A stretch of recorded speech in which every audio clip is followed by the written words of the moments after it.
Okay. Hello and welcome to the first episode of the Fellers Podcast. This is a Dota 2 podcast by pubs for pubs. My name is Caleb. I'm aka Pumpkin Dota. I'll be the host of the podcast. I'm gonna have a rotating wheel of different pubs coming in to be the co-hosts. And I'll introduce Flitnet, which is gonna be our first guest here in a minute. But just want to talk a little bit about what this is and what we're expecting it to be and where the idea came from. I, like many people, I've played this game for 10 years and I really like talking about it. I love the game. And I like listening to people talk about it. And I feel like there's a lot of good content out there, but there's some kind of gaps in content that we're looking to fill. I think that there's a lot of good like educational content and stuff on YouTube with like pro players and players far better than myself, telling you what to play and all that kind of stuff. And then there's some good podcasts that follow the pro scene. This isn't really going to be that. This is going to be kind of a different perspective from different brackets of an MMR and kind of a snapshot into the game. So I am on a downswing right now, but I'm an immortal player. I'm usually between 5.4 and 5.8. I play with a friend group that has players ranging from Crusader to Divine. And so my idea for this is I'm going to bring in somebody to be on the podcast each week and talk about a specific hero. We'll determine here in a bit what our hero is going to be. And then each of us we'll discuss that hero, kind of talk about builds and expectations and all that kind of stuff. And then we'll go play like 3 to 5 solo queue games of that hero in our respective brackets. So example, if I have like a Crusader player, they're going to go play on their account in solo queue in the Crusader bracket, and I'll play the same hero on my account in the Immortal bracket. And then we'll come back the following episode and just kind of discuss how those games went, how strong it was, how we felt it was in our game. So like I said, the idea is there's people talking about meta all the time, and I don't think that it's universal across all brackets. I think anybody that's played this game can say that. What's good in 10K is not the same that's as good in 5K and 3K and 2K and so on. So I think it'll be a fun experiment to see what different strengths heroes have across brackets and why they are that way. So yeah, that's kind of the idea. And it's set up so that when nobody listens to it, it'll still be fun for us to do together and talk about the game. So with that being said, I'll go ahead and introduce Flitnet. You can go ahead and welcome to the podcast. Thank you very much, Caleb. Yes, hello everybody. I am Flitnet. I've been playing Dota for 10 years, kind of on and off. Currently sitting at around 4.9k MMR, which is around Divine 2. And I play pretty much exclusively off lane, like I would say 95% of my games. So that's probably what we'll be talking about for this episode, at least. Yeah, and when I first had the idea for the episode or for the show, I wanted to do it with like some of our lower friends to start. So this will be a little bit different from the original idea, I guess, because Flit and I are Flit's the highest in our friend group compared to me. Mm-hmm. So we're relatively close to each other in MMR, but I still think from 4.9 to 5.5-ish is it's far enough away that it'll make for something interesting. Oh, yeah. But yeah, so yeah, we're gonna do offlane. I kind of play all roles. If I'm solo queuing, normally I would play support, but lately I've been playing a lot more core. So I used to play offlane quite a bit. So pretty excited to start out with offlane. Let's go. So what we're gonna do to select the hero is each of us are going to bring 3 heroes that we want to play. Ideally, they're not super top meta. I'm basically the top 2 heroes in the game we're not going to do. So for this patch, we're doing position 3 at this time. Spirit Breaker and Bristleback are busted as shit. So we're not going to do those heroes because we don't want to... everyone knows those heroes are good, but also you want to have something you can pick every game. So... And then the other requirement is that it's something that we're both comfortable playing in our own relative bracket. So I'll let you go first with your 3 heroes. I don't know if you want to do one at a time or just lay them all out, whatever you want to do. I can do one at a time and like explain a little bit why I picked it. Okay, go for it. So like I told you before we started recording, those aren't really like super meta stuff. I wouldn't call them grief picks, but they're definitely like a little spicy, I think. I love it. Okay, so my first pick for the offlane is Phoenix. Okay. This is a hero. It's a bit of a guilty pleasure of mine. I really like playing the hero. And when it initially came out, it was kind of an offlaner more than it was a support, I think. I think the hero still has viability on the offlane. I think it's been played like twice in the TI group stage, actually. Like once by Zai, and I want to say once by Jabs, maybe? Yeah, I remember the Zai game. I don't remember what the other one was. Yeah. I don't know, but it's definitely been played, right? So it's not total grief. Yeah. So that would be my first pick. When Phoenix first came into the game, he was an offlaner for a long time before people started playing him support, and his numbers were different. Obviously, I think the Sunray was really weak when he first came out, if I remember right, and W was really strong. But no, it's still viable. That's definitely not a grief pick. Yeah. So my second pick is Leshrac. It's another ranged offlaner, which I feel like we just don't see that many of. I think Lesh right now is probably a little underrated as a hero in general.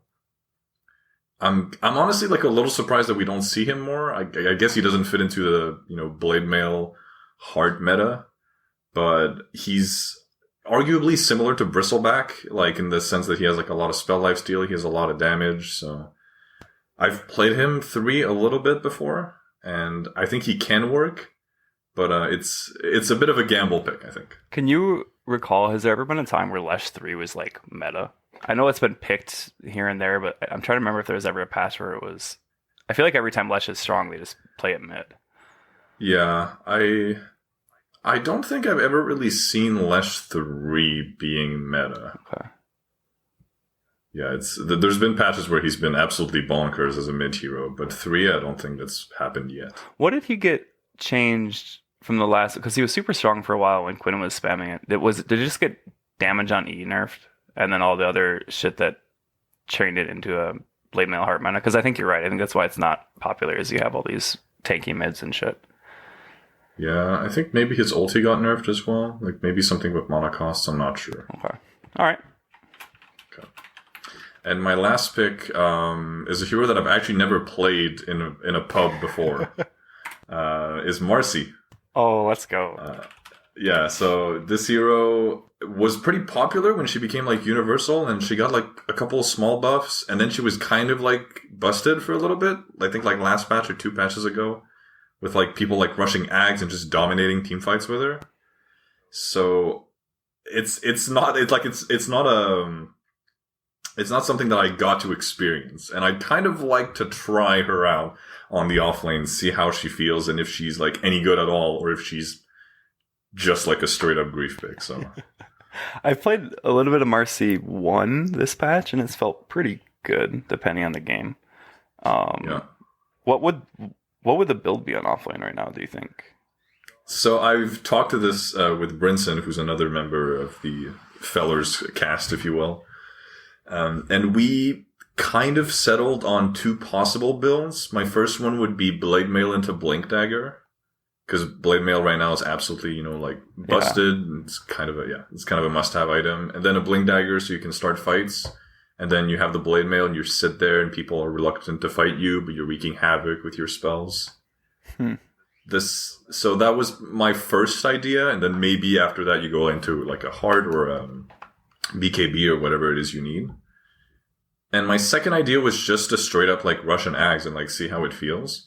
Because I think the range on her Ags got nerfed, if I'm not mistaken. I kind of forget. But having that sort of powerful AoE silence in fights, like really, really wrecks supports. Like particularly, I think, saving supports, which aren't like crazy popular this patch. But if you have this Ags against, I don't know, like an Oracle or a Shadow Demon, they just straight up like can't play the game.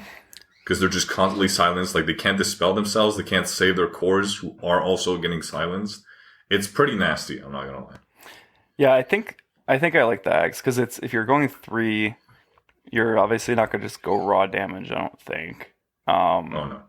And I feel like most heroes right now in the offlane that go early blink like just don't feel very good. I feel like you need like some early fighting in them. So yeah, maybe some build up item. Maybe it's just blade mail into ags. I think you can go. The shard still makes it so you can jump off of enemies, right? With the W. Yeah. So maybe you can just go like blade mail shard ags or something. I'm not sure. Okay. All right. Well, those are definitely a little bit more off the wall than the ones I had. Okay. But that's okay. I think that's good. I think we'll have a good mix. So my first one is not meta right now, but it's a hero that I know that you love to play. Okay. So I put Mars in there. Okay. Yeah. I think Mars, he had his heyday probably 2 patches ago where he was really strong. And he saw a lot of nerfs, and now like nobody's playing it.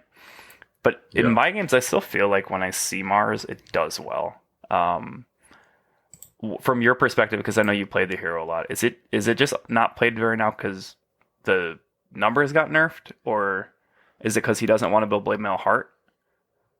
I'm trying to figure out why he fell out of favor. So, I think it's both. Mars has a pretty straightforward item build, I think, that you don't really want to deviate from right now. It's when the laning phase, right, you maybe get a Vanguard. You usually get a Soul Ring because you need mana if you're not going Arcane Boots, which is a little weird, but not unheard of. And then you want kind of a blink as fast as possible. And like you just mentioned, heroes that want to get a blink really fast just aren't crazy good right now. His damage just with his spells is kind of mediocre. Like, you can burst squishy supports, but it's a meta where you don't really see a whole lot of those. I don't know. If you get a good like early game with the hero, you can absolutely get a blink, run around the map, make a lot of space, and just kind of dominate. But if you fall behind even a little bit, then it's like impossible to kill cores. And all you have is like a blink dagger on Mars, and you kind of want that blink dagger, then you want a BKB, because you're going to be sitting in the front line. Then you usually want a shard after that. Like, his item build feels very, very strict. And I don't know. It feels like he doesn't do enough damage, and he just doesn't do that much with his spells. That's fair. I think and I think there's not really a playable build for him without blink, because that's how like you see some of these other heroes that kind of fall out of favor, and then people refined how to play the hero without blink. But I don't think it's possible with him just because of his kit. So that's probably one of the things. There's also a lot of radiances in the game now, so it's another reason that blinking heroes don't feel very good. So yeah, that's true. Okay, so that was my first one. My second one is probably considered pretty meta right now, but neither of us play him right now in 3, and that's Wraith King. Okay. This is kind of on the upswing right now. I'm seeing it more, but I'm still seeing it more. Like, I just played against the 1 Wraith King, which I still think is okay, but I think it's really good as a 3. There's this, with the new skeletons and people just maxing Radiance rushing Radiance with the huge map. I think there's a lot of good utility with Wraith King. For a while that people were doing like the Ags build on him, which I think is good, but I don't think it's a must do. I think you could just kind of go Radiance and then go from there with this hero and just kind of take over the map. Every time I've seen it do well, it's like we played against it. Were you in that game? We played against a Wraith King that just crushed us a couple nights ago. That he just took the map early, and then it was impossible to play the game. So I think this could be interesting. For a while I was really hesitant about it because it's like it felt like a meme, and I think the first like early levels of the hero are really bad in lane. But if you get to like level 4 or 5 and you're not losing your game, I think that it's really strong. Yeah. That's pretty much all I have to say about that one. And then the last one, and this is the one I just demoed in pubs and I won a couple, so this is the one I want to do, is Tidehunter. Okay. Yeah, pretty sure that's going to be the one that you veto, but let me just say, I think that, and the Tide's one of those heroes too, that was like, for the longest time, was this get a Blink Dagger first, have Ravage type of hero, and then people started reinventing the hero with like mech into Greaves builds back when auras were big, and then now I think there's a lot of untapped potential with the shard. I think his shard is so fucking good. This shard's gonna get nerfed, I think. Yeah. So the games I played it twice, and I went Meteor Hammer Rush, which I think is mandatory on Tide right now. I think it's really hard to play the game without Meteor Hammer. I went Meteor Hammer, and then Shard, and then I just went into Heart, which really. So, and it was kind of, I was like, okay, when you think of Heart Blade Mail heroes, you don't really think of Tide being that because a lot of teams will just ignore him.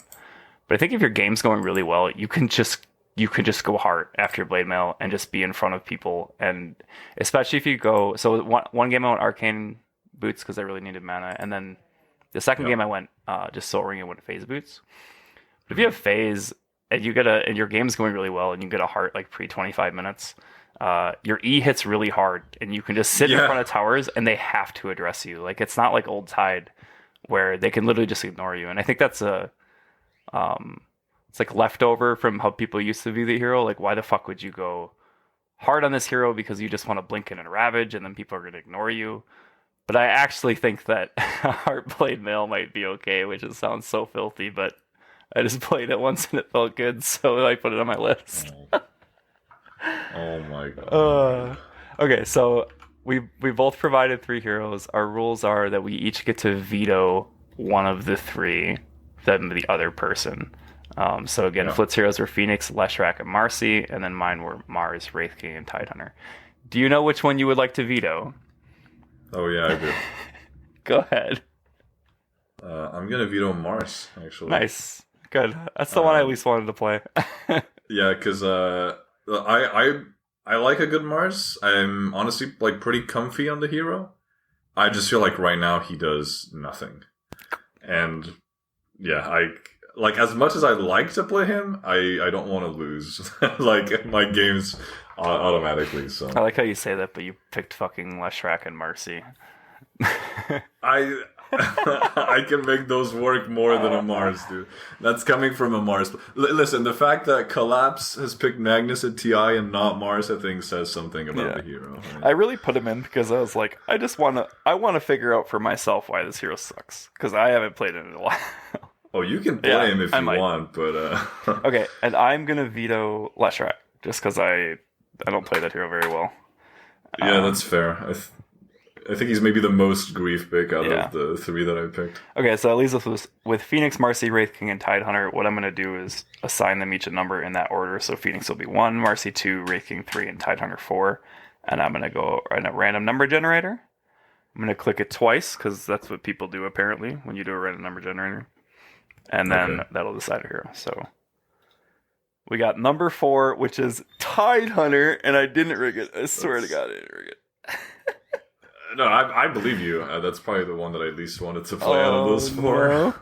It's all right though. I mean, it's not like a, if I'm gonna solo queue, I might as well do it on like a pretty stable hero that every offlaner can play. So here's the positive: there's nobody on your team is gonna flame you when you pick this hero for offlane. For sure, there might be like, you didn't pick Spirit Break or whatever. But I think with really all 3 of the other picks, you risk pissing off your teammates before the horn. So. Oh yeah, definitely. That was kind of what I was going for. Okay, so let's talk about Tidehunter a little bit. Like I just kind of gave my little spiel about it, but let's go. I'm gonna click on the hero and pull up the stats for the hero in our respective brackets. Let's see. Which actually we can't even separate them now, because Divine and Immortal are the same on here. But oh my God, wait, why is this so bad? Tidehunter has 43% win rate in Divine. That seems really wrong, but I guess it's not. So I can maybe offer some insight onto why I think Tide is not that crazy right now. Okay. So I think his shard is the most busted thing about the hero, and like in the proper lineup, it's insane, right? Like against Lycan, against like a spirit hero, against like maybe a puck or a co-op, right? Something that's really, really mobile. Leash just destroy them. Like 5 attacks on that thing is fucking ridiculous, right? Like it really is. Like 5 attacks is like almost like a level 1 Phoenix egg, right? Like it's stupid. It's completely stupid. This requires way too many attacks, but everything else about his kit just feels so fucking weak. Like, I think in lane he does okay, because, like, a gush into anchor smash is, like, quite a bit of damage, but Ravage feels so underwhelming as an ultimate for something that has a fucking 150-second cooldown. It's like, it's alright, but when you don't have Ravage, it's like, oh, we can't fight without Ravage. Like, I've had many games on Tide where that's just the case, and then it's like, okay, I'm useful every 2.5 minutes. That's not good. Yeah. So how I'm viewing like games playing out and how he needs to be played this patch is like first of all you have to win your lane. I think it's really important because playing this hero from behind feels so bad. Yep. But I think in a lot of matchups it's pretty easy to win lane because you're seeing a lot of these melee position ones that he should do well against. Historically, he does well against melee position ones, does poorly against range, and there's not a lot of range position ones in the game. So you should be able to get off to a good start. And I think the idea that I have is you get this meteor hammer and you just pressure the offlane, try and take the tower early, take over the poverty camps, and what I think is something maybe strays a little bit from how people normally think about the heroes. I think you just use Ravage on cooldown to get solo kills and pressure the map. Because if you're able to do that, and you can just like keep a foot forward, you can actually just kind of steamroll the game a little bit in a sense. And again, this is just going off of just the 2 games I just played, which is a really small sample size, but you can kind of take over the map a lot and get really far ahead. And if you're ahead on this hero, I think it feels really good because you reach this point where like you can just play anywhere on the map. You farm really fast with the meteor hammer and your E. You scale quite well with items.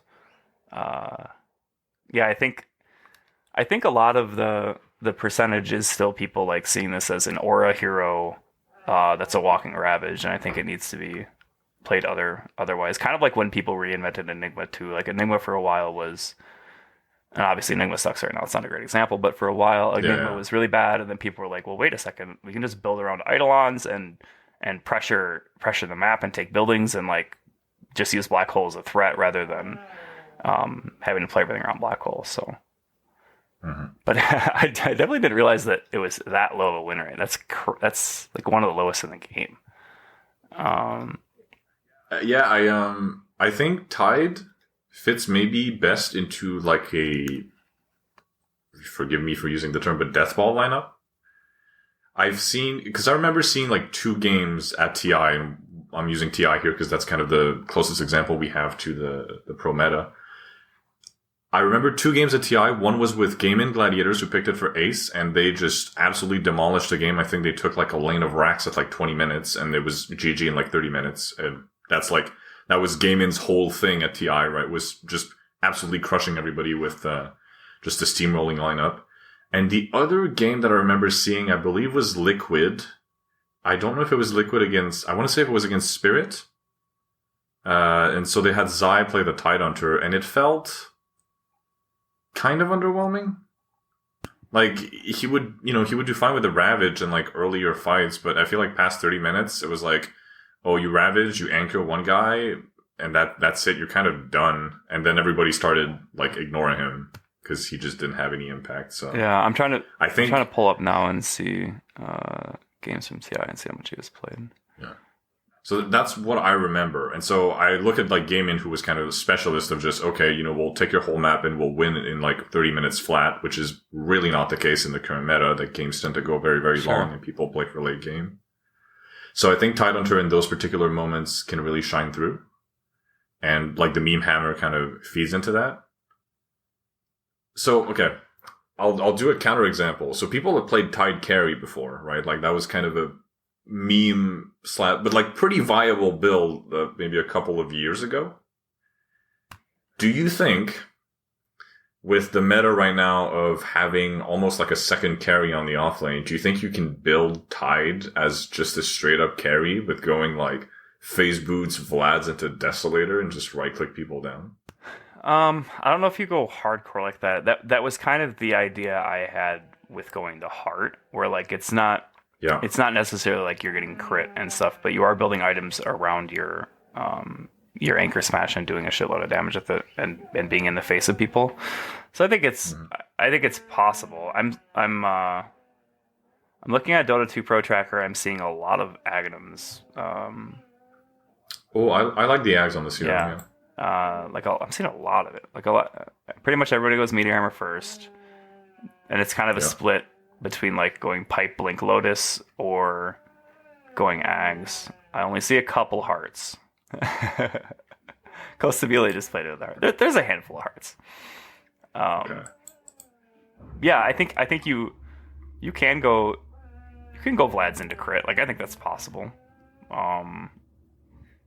I probably wouldn't do it unless I had like a distinct lack of physical damage on my team, or I have like a Phoenix 1 or some shit. I don't know. Yeah, I think like my visualization of the concept of the hero is that you want to be in the face of objectives and force them to have to deal with you.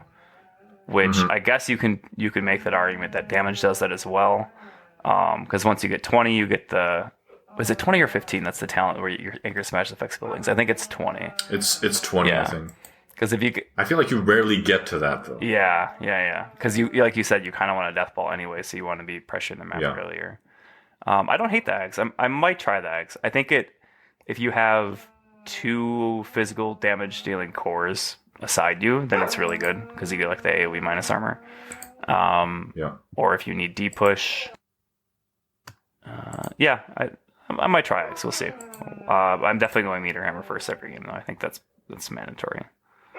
Yeah, I probably won't be buying any pipes, even though I see a lot of them. I feel like pipe doesn't feel very good right now on anybody. Yeah, I like the item in theory, but that's just because I have a very, I think, team-oriented mentality, so I just like buying ore items in general. But yeah, it feels like pipe just isn't bought that much. Yeah. Do you think pipe is weak right now just because of numerical values, or because of like the new int changes where everybody just gets like a shit ton of like innate magic resist, so people just don't need more of it? I'm not really sure because there was the patch 2 patches ago, I think, where you saw pipe like every game. I don't know if it's a hero pool thing where like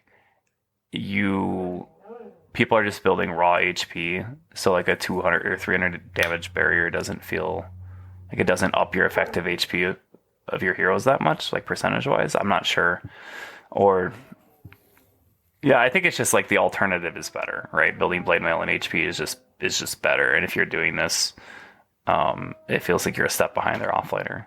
That's my perception of it, but that makes sense. I mean, it's definitely not a dead item. It depends on the other team too. Also, weirdly, and nobody builds this item, but I've seen it a couple times. The Veil change makes Veil like rip pipe because Veil removes, I think, 200 HP of all your barriers. So it's like if somebody's going pipe, they're going for this 3,600 gold item, and then somebody gets a 2,000 gold item and it counters half of it. I think Veil's not even that expensive. Yeah, it's pretty. Yeah, it's probably only like 1,600 or something. It's really stupid cheap. Yeah. So maybe that's part of it too, but I feel like I don't see that happening a lot anyway. Yeah. I've definitely built pipe quite a bit, just because, like I said, I often like building ore items. And one of the things that I often feel, especially if it's not like an insane pipe game, like, we're against a Zeus or a Lesh or like a Veno or a Phoenix, right? Something that has just massive AoE magical damage. I often feel like at 35 minutes, 40 minutes, which is often like when games sort of really like start, pipe is just useless. Like it really feels like an early game item, and once you go to a certain point, it's like, well, I have this pipe now and I'm kind of running out of slots. Like I might as well sell it, but I kind of don't want to sell it. So in a lot of games, I felt like it was kind of a waste of like 4K gold. Yeah, I think the slot thing is true because your slots do fill up as an offlaner now because you get a shitload of money and the games go late, and it's definitely not an item you want super late. Cool. So I think I'm just trying to think of like heroes I don't want to play against. I don't want to play against Rubik. Even Rubik's not very good right now, but it's so stressful playing tied into Rubik, and you just have to constantly think about where the hero is. So I'd rather not see that. think from a carry pool perspective, I think Muerta's probably one of the better heroes against you. Yeah, for sure. That's like meta right now as a 1. Because she kind of goes Silver Edge naturally, and she just shreds through your armor and your Kraken Shell with her ulti. Yeah, and the W is really good against Kraken Shell too because it reapplies the silence. Yeah. I can't really think of any other hero right now that is picked. I mean, Razor shits on you, but nobody picks a Razor 1 except for me. No, definitely not. I think, and I haven't played this in a while, I think Tide's good against Weaver in lane, right? Because every time Weaver, if he Sakuchi's on you, you almost guarantee hit him with the E. I'm not sure. But Weaver's pretty strong right now, so Weaver might be better against Tide. I just haven't played this matchup in 7 years. Yeah, I feel like the lane is maybe even-ish, but I don't think... I mean, I guess you have the leash for Weaver, like in the later stages of the game. But you can't really... You can't prevent him from time-lapsing, like ever. Yeah, the cast range kind of sucks on leash, though, and I think it's probably harder to get on Weaver than you would think. Yeah. And that's why you need a blink, I think, right now. If you get the shard, you kind of need a blink. Yeah, so maybe Weaver's a challenge. I'm not sure how that matchup goes right now. But pretty much every other hero, I guess Lifestealer is probably pretty decent against you. One of the supports that I don't like playing as Tidehunter is like Witch Doctor, because Maledict will just kill you. And like Kraken Shell just doesn't matter. Yeah. I will say, for the record, the game that I just played with Tide, I was against Witch Doctor and Muerta. Okay. And they both are annoying for sure. Yeah. For the same reasons we just said, for sure. There was a couple fights where like I just got chain silenced by Muerta W, and I was like, what the fuck? And yeah, the curse murders you. Yeah. And you don't want to build a BKB on Tidehunter. That just feels really bad. Yeah, you never. If you're doing that, you want to play a different hero. Yeah. But cool. So what we're gonna do is we'll go each play 3 to 5 solo queue games of this hero over the next week or so before we do the next episode, and then we'll come back on the next episode, and the first half will be recapping those games, talking about how they went, etc. And then the second half will be picking a new hero, and I'll either be doing that with you again if you want to do it again, or somebody else. And then I'm going to record this one plus the next one, and then put 2 episodes out at the same time, since the way that, like with the format, you almost want to have the follow-up episode right away. Yeah, that makes sense. So, because releasing just the first one would be kind of weird. So we'll do this. We'll go for a week. We'll do the second one, and then if everything's good, we'll push them out, and our 4 friends will listen to it, and that'll be that. It'll be great. I'm excited. Awesome. Well, thanks for coming on. Let's go play some Dota. Let's go lose some MMR.